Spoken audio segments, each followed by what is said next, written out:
Kau udah masuk? Oh, adik Lai. Pengen.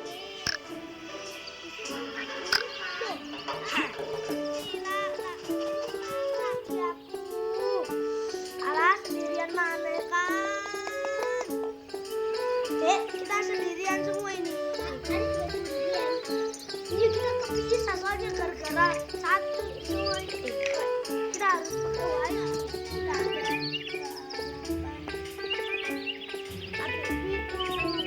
Akunya gak ada soalnya.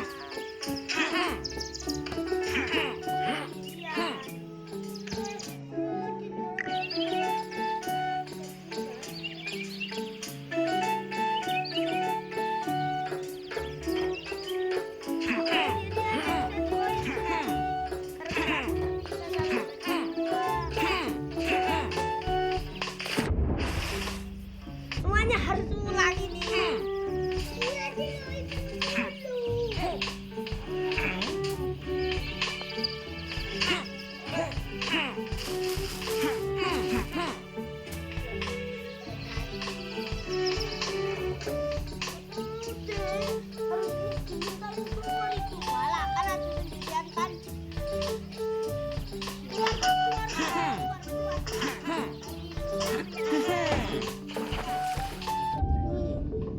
Kembali ke desa Beruang.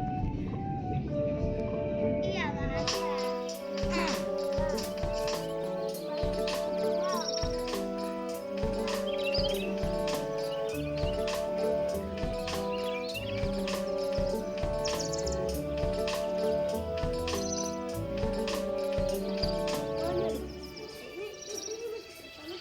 Kalian masih bersama cuy. Alah. Boy, aku ini. Aku sendirian.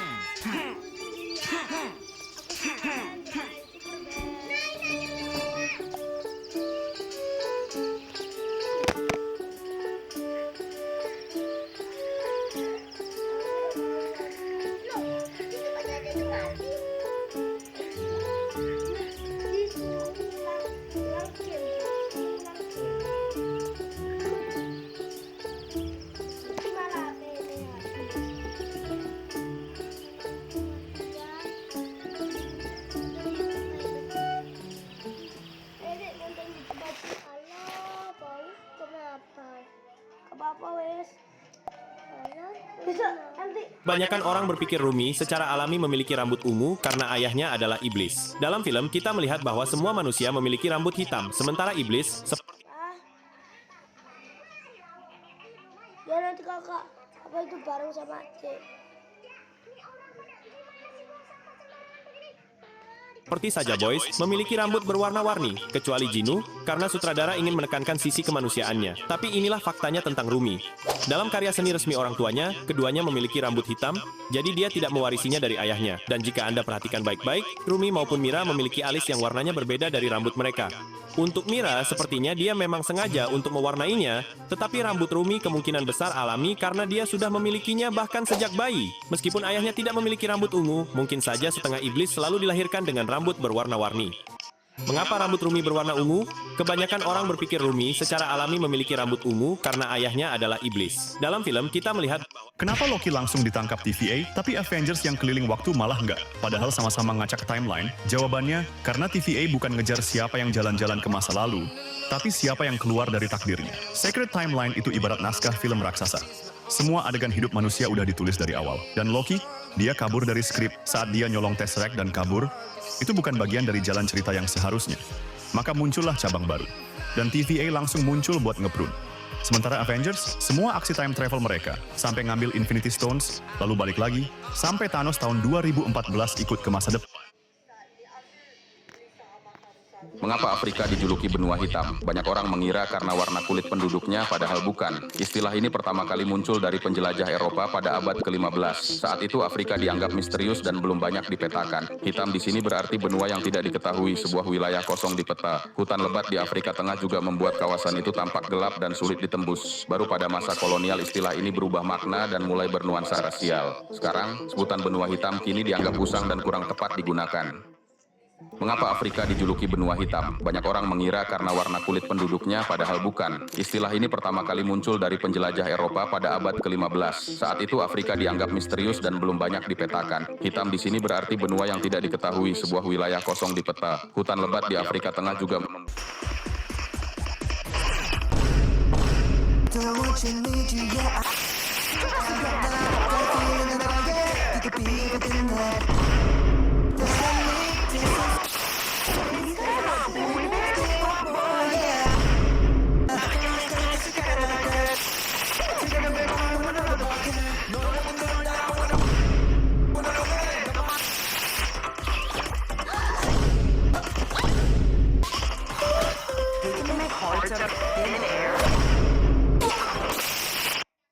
Lihatlah cuy, apakah benar cuma pakai pasta gigi bisa ngilangin retakan di layar HP? Tahun 2045, tahun di mana penduduk Minecraft mengalami era keemasan. Populasi manusia meningkat dan villager menduduki ras terpintar di dunia. Namun, semuanya berubah. Tahun 2045, tahun di mana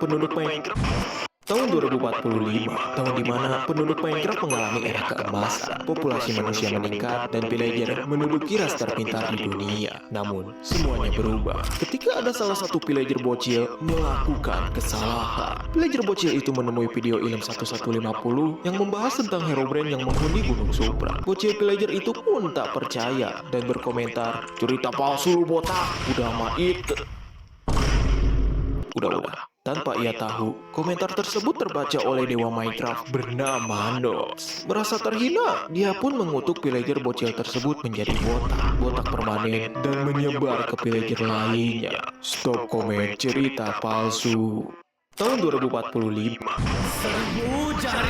Ini orangnya pakai cermin mata, kepalanya botak, seorang ada janggut sampai lutut, seorang lagi seluruhnya pendek berkaki ayam.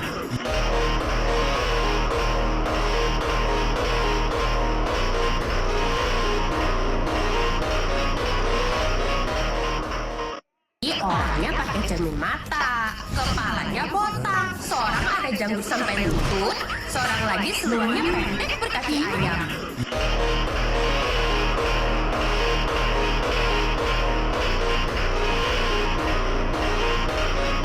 Saat dia jatuh ke tanah, dia menabrak menara gereja dan parasutnya tersangkut di sana. Yang nggak mau kalau terjadi perang, tekan like dan komen.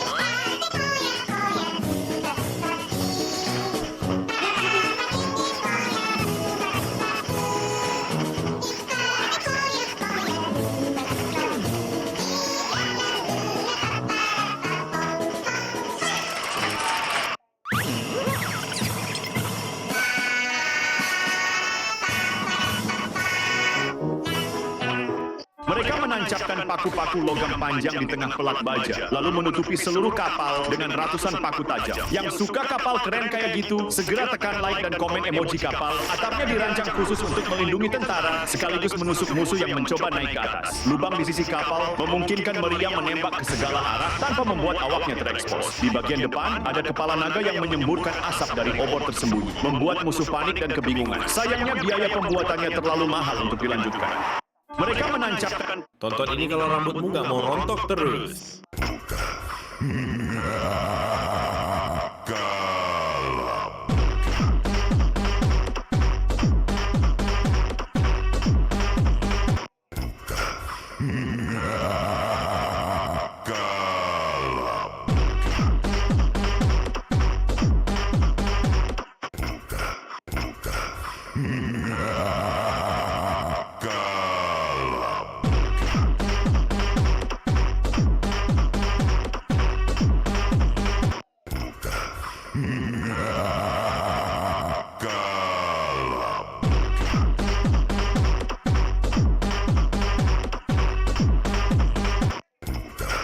Jangan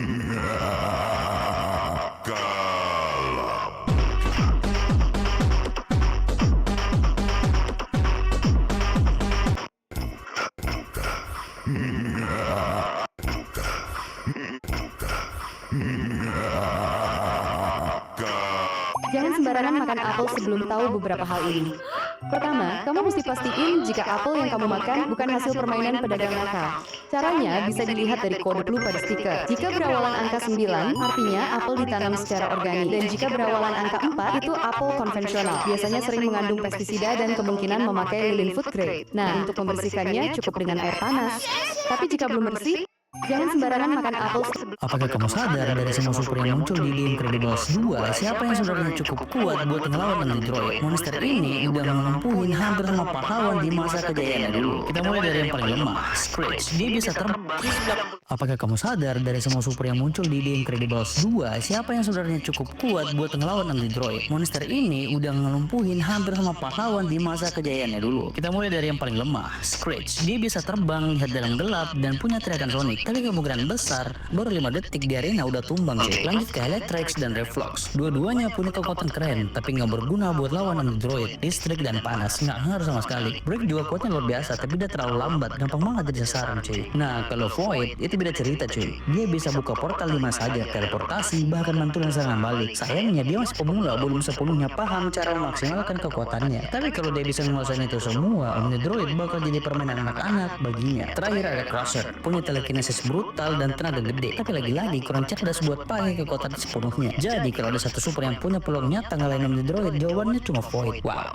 Apakah kamu sadar dari semua super yang muncul di The Incredibles 2, siapa yang sebenarnya cukup kuat buat ngelawan Android? Monster ini udah ngelumpuhin hampir semua pahlawan di masa kejayaannya dulu. Kita mulai dari yang paling lemah, Screech. Dia bisa terbang, lihat dalam gelap, dan punya teriakan Sonic. Tapi kemungkinan besar, baru 5 detik di arena udah tumbang cuy. Lanjut ke Electrix dan Reflux. Dua-duanya punya kekuatan keren, tapi nggak berguna buat lawan Android. Listrik dan panas, nggak ngaruh sama sekali. Break juga kuatnya luar biasa, tapi dia terlalu lambat, gampang banget jadi sasaran cuy. Nah, kalau Void, itu beda cerita cuy. Dia bisa buka portal 5 saja, teleportasi, bahkan mantul dan serangan balik. Sayangnya dia masih pemula, belum sepenuhnya paham cara memaksimalkan kekuatannya. Tapi kalau dia bisa menguasai itu semua, Android bakal jadi permainan anak-anak baginya. Terakhir ada Crusher, punya telekinesis brutal dan tenaga gede, tapi lagi-lagi kurang cerdas buat pakai kekuatan sepenuhnya. Jadi kalau ada satu super yang punya peluang nyata ngalahin Android, jawabannya cuma Void. Wow.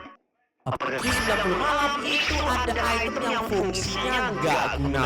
Meskipun dipukulin tukang cukur, ternyata ini malah jadi tempat cukur favorit di perindapan loh, yang nggak mau. Inilah alasannya kenapa polisi Amerika doyan banget sama donat. Dulu waktu jaga malam cuma toko donat yang buka 24 jam. Jadi mereka nongkrong sambil ngopi. Tapi kalau polisi Indonesia, mereka nggak butuh donat, yang penting ada makanan langsung dihajar. Makanya kalau polisi Amerika identik sama donat, polisi Indonesia identiknya sama perut buncit. Dan siapa di sini yang suka donat? Like. Inilah alasannya kenapa polisi Amerika doyan banget sama donat. Dulu waktu jaga malam cuma toko donat yang buka 24 jam. Jadi mereka nongkrong sambil ngopi. Tapi kalau polisi Indonesia, mereka nggak butuh donat, yang penting ada makanan langsung dihajar. Makanya kalau polisi Amerika identik sama donat, polisi Indonesia identiknya sama perut buncit. Dan siapa? Kalau cuman mangga mah aku punya banyak. Ini apalagi si biji sialan ini ah. Woi lah, sumpah ganggu banget loh. Jangan ganggu lah. Ada aja lo tingkahnya nih. Pindah map sini, bewan kita. Parah banget soal gua mah. Ayo, oke, ayo kita langsung gas lah, bodo amat. Udah ayo gelut, gak usah bukti-bukti ya, kita gelut. Maju. Aduh. Wah anjay.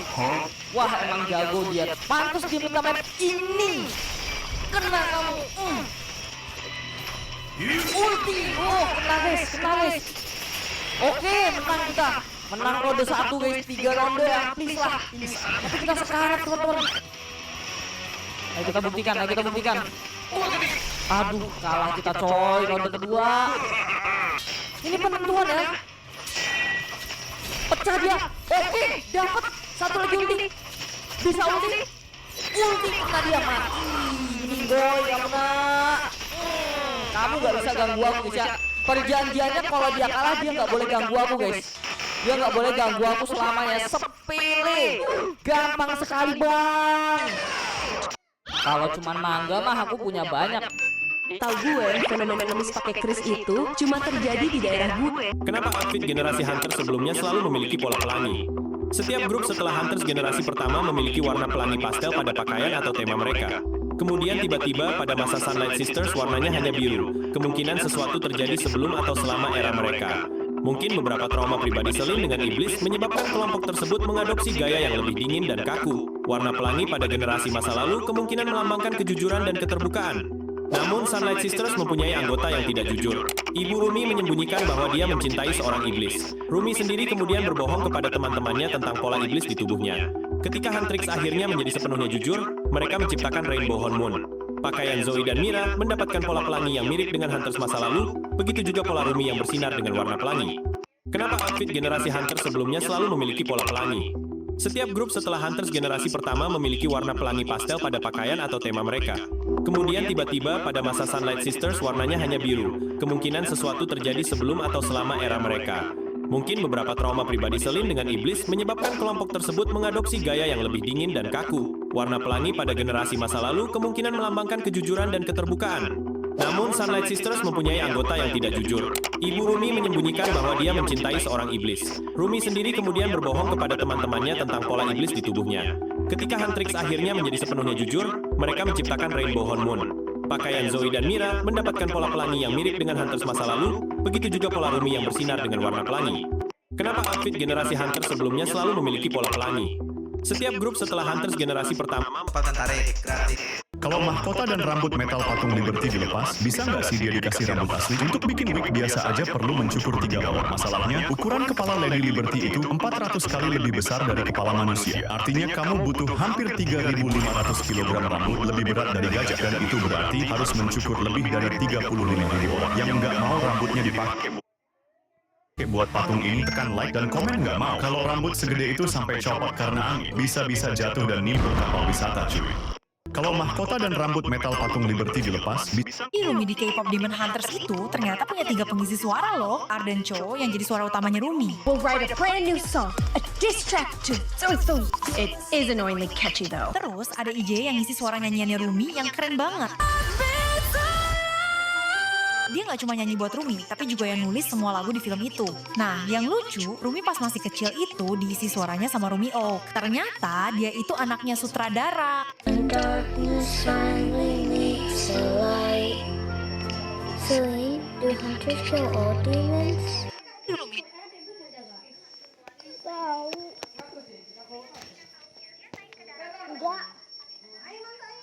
Rumi di K-pop Demon Hunters itu ternyata punya Kalian tahu saat Kekaisaran Ottoman runtuh pada 1922. Negara-negara di Eropa termasuk Inggris dan Prancis sangat senang dengan